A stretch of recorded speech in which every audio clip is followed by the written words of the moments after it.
Philippine Immigration by attorney Sarah Hawk. Thanks so much for having me. My name is Sarah Hawk. I'm a partner in immigration at the law firm Polstonelli here in Atlanta. I've been practicing for 20 years in immigration law exclusively. And I think this is just a wonderful celebration here that Tony and Jane have put together. And it's been wonderful hearing the stories of the individuals, Dr. Ellie and Venus in particular. I just love hearing about that, and Dee Dee as well. And with immigration, as Tony had mentioned, we have a very big Filipino group in the U.S., about 4 million, and we're the second largest Asian immigration group in the U.S. So the Filipino story of immigration, as all of you know, is one of very much hard work, as Venus is mentioning, with the nurses, the Filipino nurses. And it's really a celebration of how much the Filipinos have given to the U.S.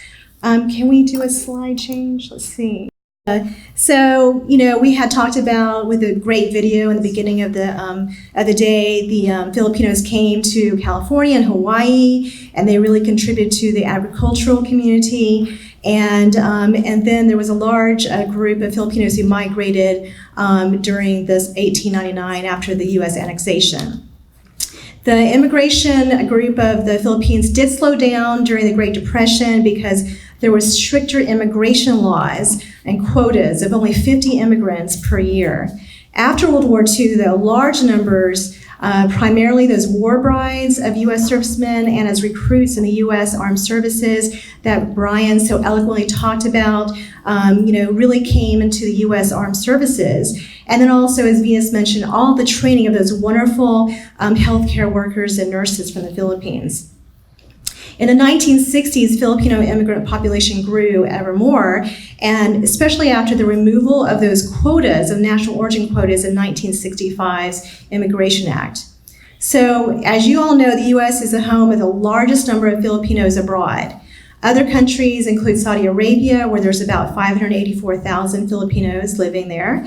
The UAE, where there's over 539,000. Canada has 528,000 Filipinos living there. Japan has 239,000. And then Australia has 233,000. Now, most people know that Filipinos come here to the U.S. in different ways. You have the people who marry U.S. citizens or permanent residents. They get their lawful permanent resident status or green card status through reunification through immigration laws. Many come as immediate relatives of U.S. citizens or other family-sponsored green card cases. And then there's also employment-based immigration, which is what I focus on for companies, universities, who sponsor the Filipino workers here in the U.S. to get their green card or lawful permanent resident status. The wonderful thing about working with Filipinos as an Asian American group is that we have very strong English skills. We have a higher college education rate than overall foreign and U.S. foreign populations. So Filipinos are very well educated, and they have been able to use that education to really rise in the U.S. Society. Let's see if I can get this to work. It's not working. I don't know, pushing every button. Do you want to try it again? Oh, there's only three or four slides here. The next slide just shows how the Filipino immigrant population really doubled from 1980 to 2016, from 501,000 to over 1.9 million. And those are just the immigrants. As I mentioned before, the actual Filipino Asian American group is like 4 million. Okay, can you just work the slides for me and do the next slide?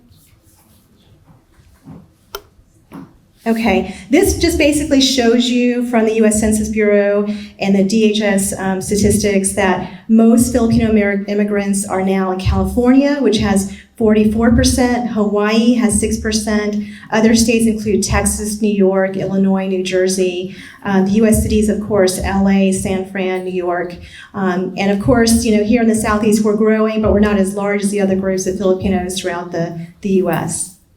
Okay, the next slide. And this is just basically the last slide that really highlights how well the Filipino immigrants have been in the U.S. For education and labor force, Filipinos aged 25 or older have much higher education rates compared to native overall foreign-born population here in the U.S. So about half of Filipino immigrants have at least a bachelor's degree, compared to only 30% of all immigrants. So that's wonderful news. The Filipinos in the labor force is a slightly higher rate. In 2016, 67% of Filipinos were in the labor force and only 62% of native-born.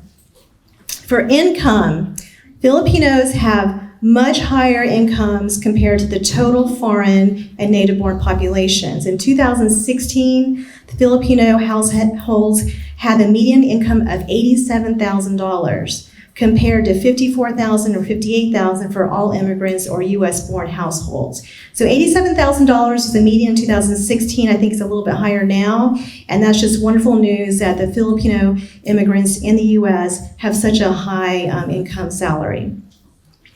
Only 5% of Filipino families were living in poverty in 2016, which is much lower than 9% for U.S.-born and 15% for immigrant families overall.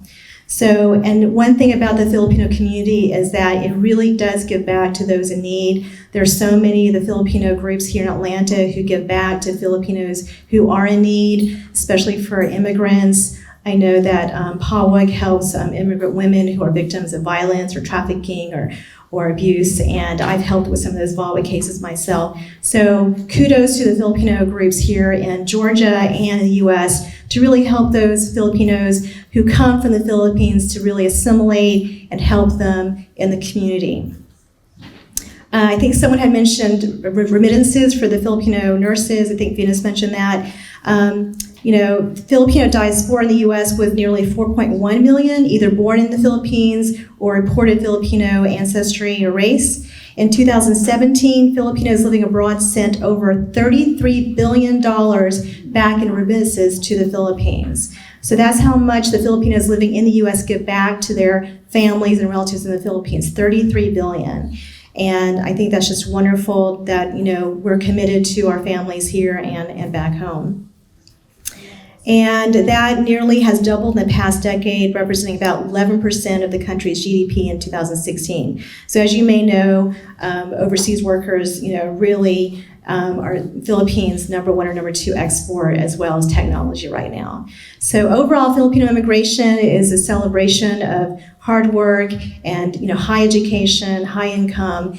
And I'm proud to be part of the Filipino community here in Atlanta. And thank you for having this wonderful, wonderful month of celebration.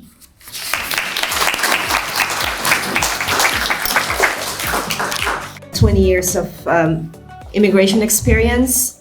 So she must have gone to law school at 1 because she still looks 20 to me.